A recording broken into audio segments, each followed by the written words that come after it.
before we say die. Here we are, killing ourselves a little. We just need one more hit, and we might just live forever. Oh, here we are. Hey, it's JC1424 once again with NASCAR Thunder 2004. And in this episode of our second season in career mode, we are going to be completing race 31 of 36, which is going to be at Lowe's Motor Speedway for the UAW GM Quality 500. In the last episode, we did the Banquet 400 at Kansas Speedway, where we finished in 10th place. It was a pretty good run after starting, I think, 7th place was it. So we met two of the expectations for Coca-Cola, so we're keeping the happiness up with that. And we should have it even easier to do it with this one, because we could be capable of getting a top 5 at Charlotte, because this is an easier track for us. I don't know if the AI have improved in qualifying yet, because they do that sometimes, but at Kansas, Dale Earnhardt Jr., he got the win. That was his third win of the season. He is still 236 points behind Tony Stewart, though. No one is taking the lead from Tony Stewart. He's going back-to-back for championships. But next season, that's my championship run. You know it. And we are 6 points in front of Kurt Busch for 10th place. Now, I mean, if we're going to be running in the top 10, top 5 at Charlotte, then I think we'll be capable of finishing in front of him in this race to get some points on him so that he doesn't take my 10th place position away. Even if he does, we've got some really good tracks for us coming up soon that we could be capable of guaranteeing when you get a top 10. And you got driver respect levels because we were sharing draft with Sterling Marlin for a little bit at Kansas, so that's there. And then you've got Robbie Gordon and Dale Earnhardt Jr. left over from Talladega, of course, drafting the track. We're using Dale Reynolds' paint scheme tonight just because I don't even know why. Schedule filler. I don't know what else I should use for Dale Reynolds' paint schemes and tracks this season, so I just threw it in there. So we're going to quick select the chassis, engine, and body. Our chassis and body are, of course, used from the previous race at Kansas, but the engine is fresh, 71 power. That is fantastic, and we've got a car rating of 70 in, and it actually makes sense this time because we actually have something in the 70s, and that would be the power. I know the durability is there, but still, that doesn't really affect the performance whatsoever. It's just how it wears down. Down for 62. Drafting is at 62, and drafting is important at Charlotte, but I think 62 is enough for us to be carrying speed through the straightaways, and plus we got lots of power, so it's not that big of a deal. As long as the thing is gripping well, 60-ounce tire grip. So let's go to Charlotte, run qualifying, try to get that top 15 in qualifying. Our setup for qualifying and probably the race itself is negative 0.5 turns of wedge and 25 psi.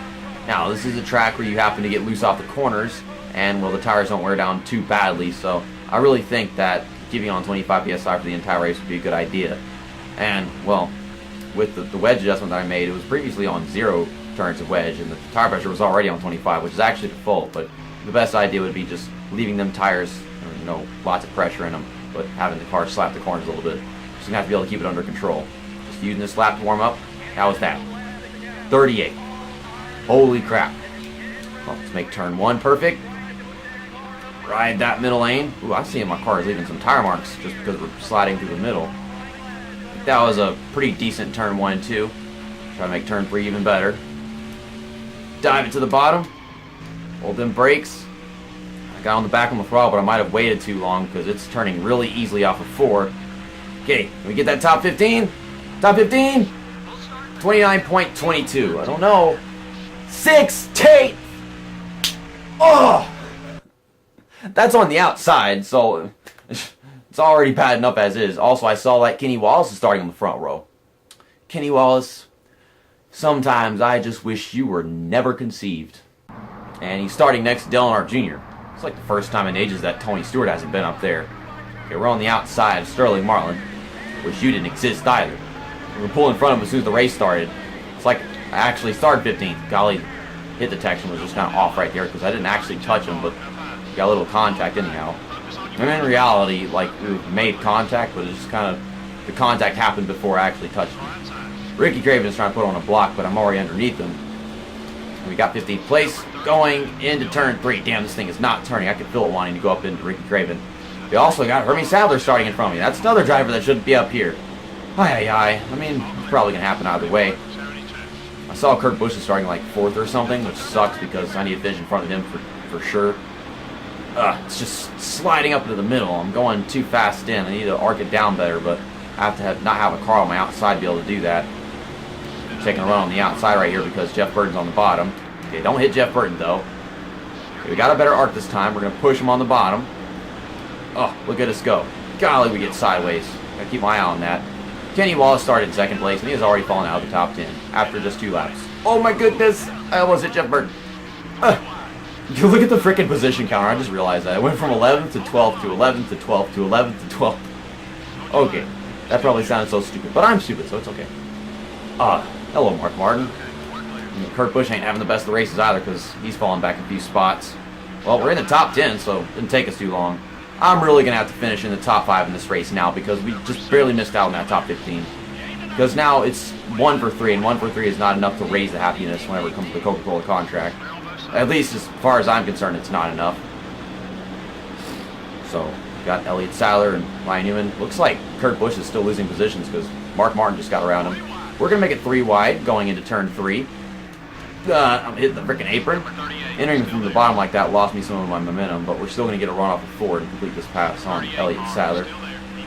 Ryan Newman's giving me that draft to pull me a little bit. Pull me, Newman. Pull me. I think I can take the lead in this race. It's going to take some time. If I had started further up front, maybe run a better lap time, I don't know how I wasn't able to, then we could just possibly find ourselves, we could have found ourselves in the lead right now. Or running for it, but I think we're just going to be up to like 2nd place at best because the leader's getting away. But yeah, we could get up to like 2nd before pit stops begin. I don't know about winning the race at all. It's not that long of a race. This car is so freaking loose. Kind of regretting the negative 0.5 turns of wedge, but turning the wedge back up would be a big change, and probably I still want it to be a little loose. It's just turning down the tire pressure doesn't really solve that very well. Okay, we got a draft on Dale Jarrett, so I'm not going to make a cut just yet. It's at the point where you got a small gap, and it doesn't take forever to make it up because our car is that good. Like, it's a small gap. It takes a small time to make it up. In rookie season, we were having gaps like this, and it took me a whole freaking 5-6 laps to do it. Just going to fly past Dale Jarrett.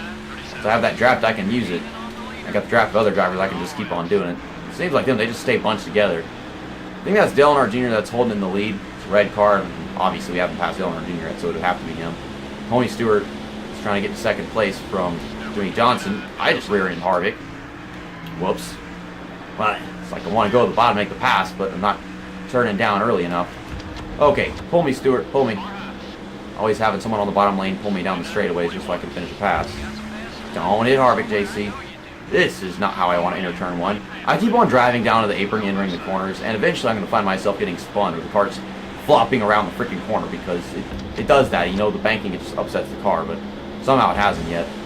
Oh man, you should see NASCAR 06, NASCAR 07, heck, even NASCAR 2005. You drive on the apron, even one bit, the whole car, it turns into a tornado. Jimmy Johnson is losing his fucking shit down the straightaway. I'm about to start losing my shit too. Now, who am I to criticize someone losing their shit whenever I'm losing something that I didn't even have? Okay. Looks like Tony Stewart's letting me by. The car just fucking jumped up the top of the track, and I saved the fucking shit out of that. I don't know what that was, but I did not necessarily stop turning. I like temporarily lifted my steering a little bit, but I didn't just jump up the track. That was an overreaction from my car. He just let me by, and then I hit him. That's not how you show your respect for Smoke Nation, JC. Come on. Just let me finish the pass. You were doing it a while ago. Do it again. I get it. I made contact, but still. This stupid car will stop jumping up the fucking track off of 2. That's not necessary. Please stop. You're rustling outside of my window, by the way. That's making me lose my focus. Too fast into 3. It is taking me forever to get around Tony Stewart and Jimmy Johnson. And once we do, I'll be able to hold them off just fine, if you ask me, but that's giving Dale Earnhardt Jr. so much time to pull away. Freaking 2-second lead. That's not a 2-second lead that I can't get back, though. Or get to. And now Tony Stewart's trying to pass Jimmy Johnson. I should not be helping Tony Stewart because I technically don't want him to win this championship because I want to see someone else win it, even if he is my favorite driver. But at the same time, he is Tony Stewart. There goes Dale Earnhardt Jr. down pit road. So that means I'm going to lead this lap. I'm going to go ahead and take my pit stop this lap, the one after his. We were gaining literally 0.2 seconds on Dale Earnhardt Jr. every lap, and my car can't turn anymore because of worn tires. No shit. My voice cracked a while ago. That was embarrassing, but I'm not embarrassed by it. Maybe other people have been embarrassed by it, but I'm 20, so at this point I don't even care anymore because it's I get it. My body can't go through puberty properly. Okay, let's head down pit road. Fast pit road entry, don't spin it going in. Entering pit road without going over the speed limit. I was waiting for the freaking line to come, but golly, it was way further out than I thought it was. Okay, pit crew says 16.35 seconds is expected. You either get that or get less than that. I've seen 15 point something second pit stops previously with this pit crew. We need a good pit stop if we want to be able to keep a good distance on Dale Earnhardt Jr. We're only going to have a chance to win this race if this is a good pit stop. No mistakes. Come on. Hurry up, hurry up. We're almost done. We're almost done. Yep, 15.7. That was the best they probably could have done. Kevin Harvick beats me off. That didn't sound right. But still, why? It was a good pit stop, but it's like it doesn't mean anything. Okay, let's not get on the track and hit somebody. Okay, we're free to merge now. I sort of like those two cars right there, Dale Jarrett and whoever, those were positioned. I'm gonna fly back past Kevin Harvick going down the straightaway. Dive into 3, his front bumper's on my screen. Okay, back into 15th. Looks like these guys aren't getting off the track, but we are much faster than them. Oh my god, fresh tires, freaking wedge. I'm still jumping all over the damn track, and it is so scary. Dale Jarrett's for position. Christian Fittipaldi is for position. Yeah, we still got lots of pit stops that need to be taken. Ward Burton, you fucking idiot. Get out of the way. What the hell are you doing? Why are you blocking for damn whatever position this is? You gotta take a pit stop. I can tell by the movements that you're making right now you have to take a pit stop, and you're blocking me? For a second, I thought he was just trying to protect the position. But in all reality, he's doing nothing. Okay. Dale Jarrett. I don't remember where Dale Jarrett was whenever we started the race. But right behind him. We couldn't have lost, that much time. It was an actual fast pit stop with no mistakes. I want to win this race. So I know we can. We had a car fast enough to do it. If there were no pit stops at all, then we would have just caught Dale Earnhardt Jr. and passed him and won it. But we still got a lot of time. So wherever Jr. is, we can get him. I swear we can. Pass Dale Jarrett in a little bit. I just remembered that for a while we had a bit of a gap, and yeah, we closed it on Dale Jarrett. He was one of the drivers. He was the first one that we passed at that point. We're coming up right behind him right now, so we're in third place. This will be for second. That blue dot, is that guy on the lead lap on the map? If that's the case, I don't know. Dale Jarrett, you need to get out of the way because you're certainly not going to win this race, and maybe I can. I've got 13 laps to do it. Get the fuck out of the way. Please. Got to run down the front stretch, try not to make contact. Finally got underneath them. Diving past him in 1. Yeah, that blue dot is the leader. They are on the lead lap, and they are so far away. That's got to be a Dale Earnhardt Jr. Ugh, can I do this? This is going to be exactly like that Coca-Cola 600 that I did in NASCAR Thunder 2004, back whenever I first started my YouTube channel. Also, Stanton Barrett just blew up. You saw that. But yeah, the first Let's Play I ever did, we did in the Coca-Cola 600, and I ran down Dale Earnhardt Jr. to win that race. And it's like the exact same thing 3 years later on my channel. 3 laps to go this time by for me and Dale Earnhardt Jr. That's not him in front of me. That's another lap car. But the one in front of that lap car, that's him. 1.2 seconds. Golly, man. We're so close. Please don't be like Texas again. Like, please don't. And another lap car he's getting by over there. It's David Green, the winner of the Talladega race. Don't forget. Okay, good run down this stretch. Golly, we are so freaking close. If we're going to do this, it's going to be so close. And golly, all the way up the track with these worn tires. Come on, come on. 2 to go. We've got the draft of all these lap cars. If they don't hold me up, we've got this. Oh, please don't crash into David Green. Not Jeff Green. Damn it. Get off of him, stupid car. Who cares, David Green? So many lap cars, and Dale Earnhardt Jr. is getting by him so easily, and apparently I can't. Son of a bitch. I swear we can't get it. Ugh, just turn. Golly, now they got 2 lap cars right there in the way, and Dale Earnhardt Jr. is going to dive right underneath them. We've got tons of straightaway speed. Get out of the way, Chase Montgomery. Oh my god, this car is losing control. They just freaking let him by. I don't have any grab! Fuck! Not enough time! What a fucking pit stop! Think about it. He gained 2.5 seconds on us in his pit stop. My pit stop was 15.7 seconds. He had a 13.3 second pit stop. There's no way he didn't get 4 tires, otherwise we would have caught him faster. Oh my gosh! I get it, lap traffic and it's a factor, but that was such a fast pit stop. Well, I led a lap. Dale Earnhardt Jr. led 28 laps. I tell you what, he ran a perfect race up front all race long. His pit crew did a phenomenal job. Just a godlike performance. You get to be in the thumbnail, not me. I can't remember the last time in this entire career mode Let's Play where my car hasn't been in the thumbnail. I think this might just be the first time. But Tony Stewart led 3 laps. I'll tell you what, there are so many scenarios where I could have won this race, actually. Like, if I had qualified 16th. If I had not bumped into Tony Stewart like 3 freaking times. If lap traffic didn't exist. But, yeah, we were so freaking fast, and this track is so small that switch is going to happen. I'm not entirely disappointed with how that race turned out, because, you know, we're keeping the sponsorship happiness up, and it was just rather mesmerizing rather than disappointing, just because I couldn't believe how great of a pit stop Dale Earnhardt Jr. had, because we were like 1.4 seconds away, and then after pit stops, he was like 3.5 seconds away. And I had a really good pit stop. I mean, according to what my estimated time was, but we're going to be using Legend Racer 88's paint scheme whenever we go to Martinsville in the next episode coming out next week, the Subway 500. That was Dale Earnhardt Jr.'s 4th win of the season. He just went back-to-back, gained 30 points on Tony Stewart. Well, guess what, Dale Earnhardt Jr.? It doesn't matter. Tony Stewart is still going to win this championship. Did I gain any positions in point standings with that one? Nope, we're still in 10th place, but we are actually several points behind Jimmy Johnson, like 70 points. Kurt Busch, we definitely got away from Kurt Busch. He's like 60 points behind us. But still, it's really good. Kind of keeping ourselves solidified in, well, the 10th place position. Tony Stewart is pissed. Yeah, we made lots of contact. And so that means I was at 60 after that last time I hit him. I'm surprised he didn't go run me over afterwards. I wasn't aware that I got up to 60. Maybe the leaderboard was in the way or something like that, or I just wasn't paying attention. David Green, yeah, stupid laps cars, you know, they got to get in the way. I was just getting tight on him. That's what the problem was. Dale Earnhardt Jr. still has respect for me because of the Super Speedway stuff, Talladega. Okay, shop editions. The templates thing just arrived for the increase of the body downforce. I think that's what it was.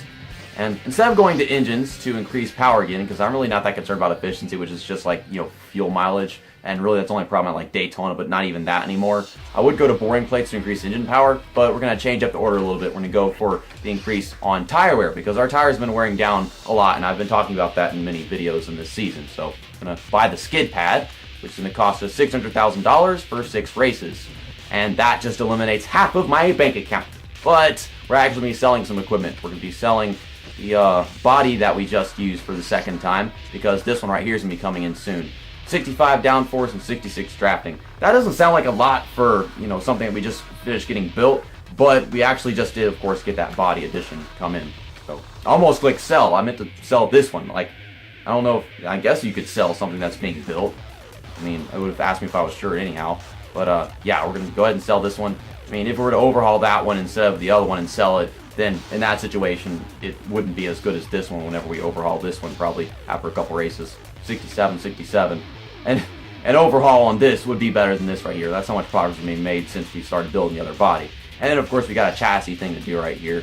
I'm going to go ahead and... Should I overhaul this?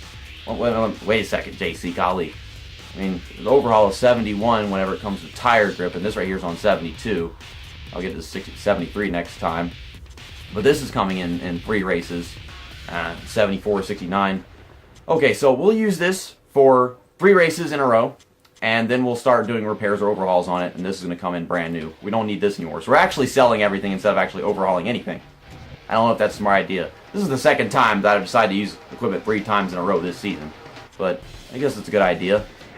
So that's about all we have to do with our equipment. Let's take a look at the sponsorship stuff. 66 happiness, and yeah, across the board because it's Coca-Cola. Duh.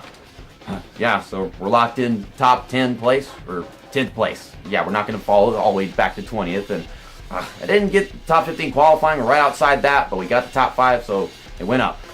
Martinsville, that is a whole different story because you got to get lucky if you want to finish well here. I don't know if our equipment's good enough for us to actually run well at Martinsville yet, but see you next time. That's that, and episode over.